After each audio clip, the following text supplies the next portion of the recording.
Coach Corey Wayne, and this is my video coaching newsletter. And the topic of this newsletter is going to be leadership and unsolicited advice. I've got a good email here from a viewer who's been dating a gal for about 2.5 years, and he's screwing up in a couple of different ways. One, he's not communicating properly. He's giving advice when he should be listening. And so when you do that with a woman, eventually she gets to the point where she feels like, you've probably heard women say this before, like you never listen or he never listens when they're talking about a boyfriend or a husband. And when somebody says that, when your girl gets to the point where they feel like you don't listen, they literally shut down to you and they don't want to hear anything else that you have to say. And then at that point, you lose the ability to influence her and get her to do the things you want, and often they'll become argumentative, combative, bitchy, and it just creates a whole host of problems. Plus, there's some other points here in his email that you'll see where he's not acting like the leader. At times, he's kind of giving the power back to her, expecting her to take the lead. Plus, he's doing a little bit of over-pursuing here. But before we get into it, I got a quote I'd like to share with you. And it says, "People tend to like you more if you are a good listener instead of always trying to give unsolicited advice or always doing the talking. Asking quality questions that elicit the other person's true feelings, wants, needs, and desires creates rapport between them and you. If you are always talking and telling people what you think they need or want to hear, it will often lead to their becoming frustrated and indifferent to what you have to say. As the saying goes, become a good listener because your ears will never get you into trouble." So he says, "Hey coach, I've been dating this lady for about 2.5 years and it's been very interesting. In the beginning, things were really smooth. We had a lot of fun and seemed to have the same desires in life. I am very active with a medium-paced social life, hanging out with my artsy friends, going to fashion shows, model car shows, and other VIP type of events. I'm 49 and I participate in kung fu tournaments and usually come in first place or second." Awesome, dude. Sounds like you got a very busy, active social life and you're a successful guy. That's great. Good job. He says, "I guess that you can tell that I guess you can call me a relaxed, charismatic man. I am passionately working as a product design specialist and doing well." So he's got his life in order. He's successful in his career. He's got an active social life, and that's great. And that's obviously one of the reasons why your girl fell for you in the first place, is because you had your own shit handled. You had a life that was already complete and exciting and interesting without a woman being in it. And so obviously when you met her, she became a great complement to your life. He says, "This lady is not quite as active as I am and really doesn't have any type of hobbies. She also doesn't have a career option to passionately pursue, but she's always upset about having to work so much. She's a very hardworking person, and I have suggested that she try to get out and get involved with things that she's never done before or even been interested in before so that she can learn a new path in life to pursue." That's great. That's great advice, and you and I know that that's advice that she should be taking. However, what you got to understand about women and the way they communicate is they work through their problems by talking about them. And so more than likely what's going on here is that at times when she wants you to listen, you're giving her advice and telling her what to do. And when you do that, because women work through their problems by talking about them, they start to become frustrated and feel like you're not listening to them, even though you may feel as you are, and you know you're hearing what she's saying. But the key is when she starts talking or complaining about work or how she hates her job or she hates this or hates that, it's always best to say this: "Do you want me just to listen, or do you want my opinion or my advice?" And let her tell you. And more often than not, she'll say, "No, I just want you to listen."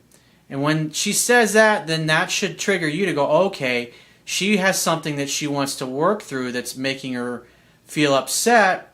And therefore, what I have to do is get her to talk by saying, "What else? Tell me more. Don't leave anything out. What happened next?" And repeating a little bit of it back to her every 4 or 5 minutes just to let her know that you're actually listening. Because if you're, it's like Stephen Covey said, most people listen with the intent to respond, not to understand. And that's a real big error, that I see a lot of guys doing in their long-term relationships. And it just creates a lot of unnecessary drama. So you should always ask, do you want my advice or do you just want me to listen? And let her tell you and then act accordingly from there. He says, when I do this, she becomes slightly angry and never wants to talk about it. Yeah, that confirms to me that you're giving advice when she really wants you to listen. And so it's like after that moment, all she does is feel like you don't listen and you don't care about her, even though you're honestly trying to listen to what she has to say, but you're giving opinions when you really should just be getting her to talk so she can work through the issue. And then you can always say at the end of it, would you like some good advice from me? And if she says, yeah, sure, what do you think I should do? Then that's when you give the advice. He says other times she gets verbally aggressive over little things that I would normally overlook.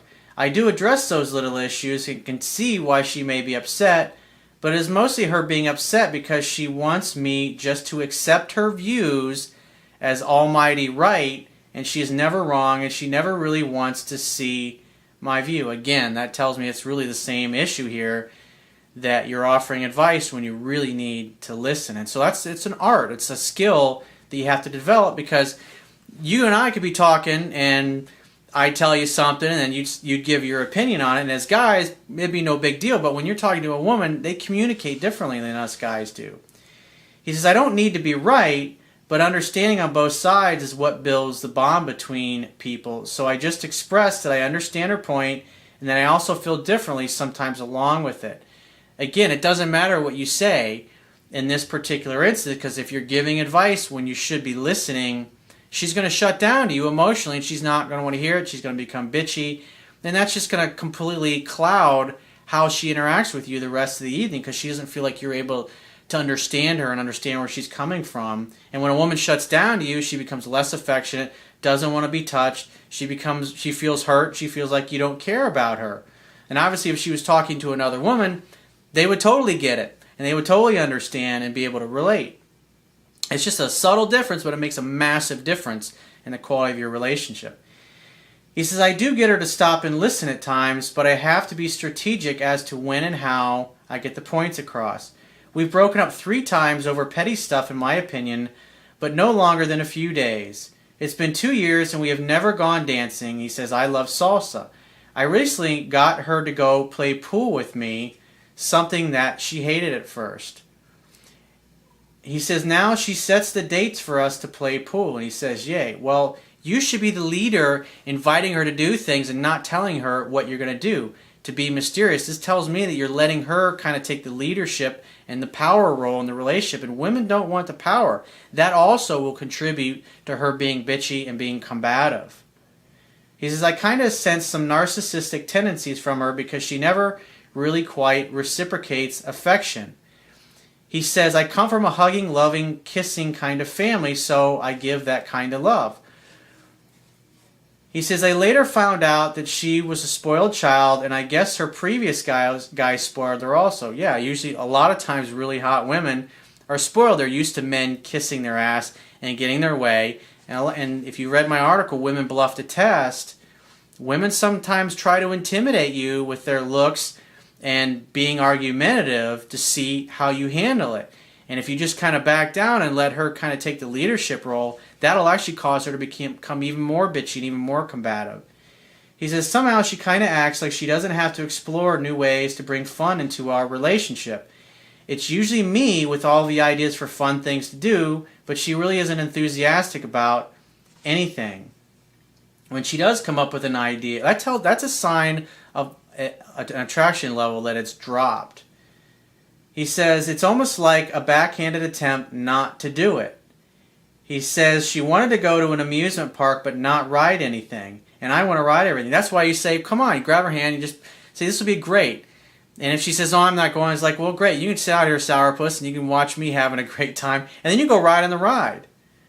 You should never stop and when you want to go do something and then not do it because she's in a bitchy mood. That is part of her testing you and your strength.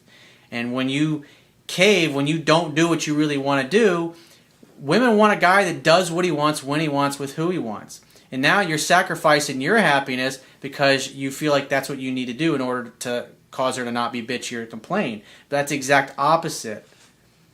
He says, what's the point in getting in line by yourself to ride a ride and your woman is not there to enjoy it with you? He says, yeah, I see making a full day at the amusement park, walking and romanticizing, but come on.